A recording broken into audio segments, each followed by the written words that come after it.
In a scene described by one investigator as reminiscent of a weird religious rite, 5 persons, including actress Sharon Tate, were found dead at the home of Miss Tate and her husband, screen director Roman Polanski. Miss Tate, who starred in Valley of the Dolls, was 8 months pregnant and was found in a bikini-type nightgown with a rope around her neck attached to the body of a man.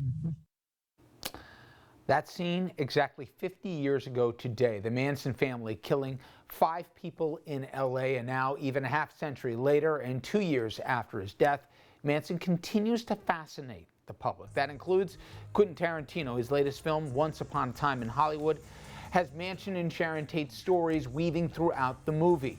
And joining me now to discuss is Metro reporter for the LA Times, Maria La Ganga. And Maria, I appreciate the time and your piece, and I recommend people to get a read of it because it's not just about the murders, but it's about the time and the chapter we're in.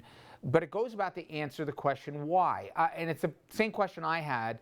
There has been more prolific serial killers. There's been other famous people who've obviously suffered grisly deaths. But this story for 50 years has never left the headlines. In fact, you know, Helter Skelter never went out of print. I mean, there's so many other examples. We mentioned a couple of them as well. Why do you think that is?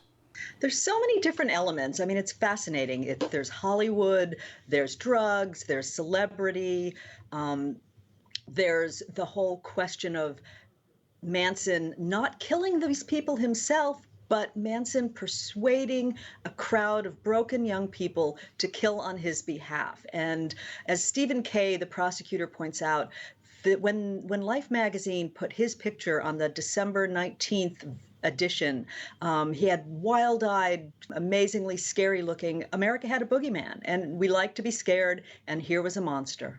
You know, one thing that I learned through the piece was what LA was like in 1969. And as you described in there, there was a caste system before then, but it was the confluence of events, the culture, the times, and everything else where you could find drifters or outliers like the Mansons in the same circles as people in both the music and the entertainment business. And that time was a very different time. This is obviously before Manson, but also before Altamont. LA was a very different place.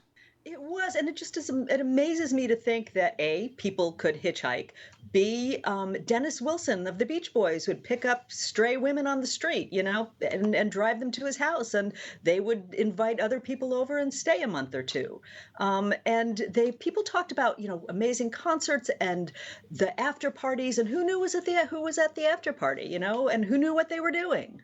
To that end, you write that in many ways an era was on trial when it became to the Manson trials, and there was all this surreal scene that surrounded this. Some of his followers, you know, with shaved heads and carved signs on their foreheads, being right there at the trial. But more than that, there was almost at trial was this window, the whole hallucinogenic wave and the whole idea of where LA had gotten to, that was put on trial as well.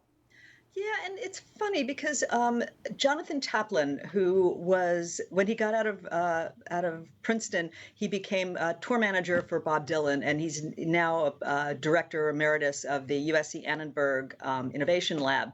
He described the fact that there were 4 months of amazing optimism, that people thought that, you know, youth culture would take over the world, and all of a sudden, you know, with the murders, knowing that it was Manson and that LSD was involved and he was this scary guru, it made everything slam to a halt. And there were 4 good months, is how he puts it. And I know chronologically, it's obviously the end of the decade in '69 for the 60s, but you write also that it was more literal as well, that it ushered in the 70s, and there was going to be a change, and there was a consequence for the trial. Well, it's interesting because it was an end of an era, but the people we talked to said it wasn't just Manson. It was Manson and Altamont, Manson and Kent State, where the National Guard killed a whole bunch of innocent college students who were protesting. It was Manson and the knowledge that drugs could really, really do damage. So it was a combination of things that ushered in a very difficult, very scary time. And finally, not that I'm asking you to be a film reviewer here, but a lot of people point to the Tarantino film as either a love letter to Hollywood. Other people said that, it put more of a gauze on what was a really difficult time. But some people say that it caught the moment and the city accurately. What has been the consensus in California, in LA specifically, as to how the film either got it right or didn't? Oh, wow. That's a great question. And people are very torn. Most of the people I've talked to love it. They think it's amazing. But because it was an era. I mean, there have been concerns about how white it was, how misogynistic it was. But the thing is that it was a time when it was really misogynistic and Hollywood was very white. So, we might not like the reality it showed, but a lot of people say that that reality was correct. Well, if folks haven't checked it out, I can't tell you enough. It's not just about the Manson murders, it's about the time, it's about the city, it's about the era. And Maria's piece again, Charles Manson's murders imprint on LA endures as other killers have come and gone. You can check it out in the LA Times. Maria, thank you so much for the time. I appreciate it. Coming up next, everyone, we will wrap the program and the week, and it's been a long and a difficult one as we sit off the top, but we will with not just an incredible play, but an incredible backstory of perseverance. Stick around. We'll have that after this.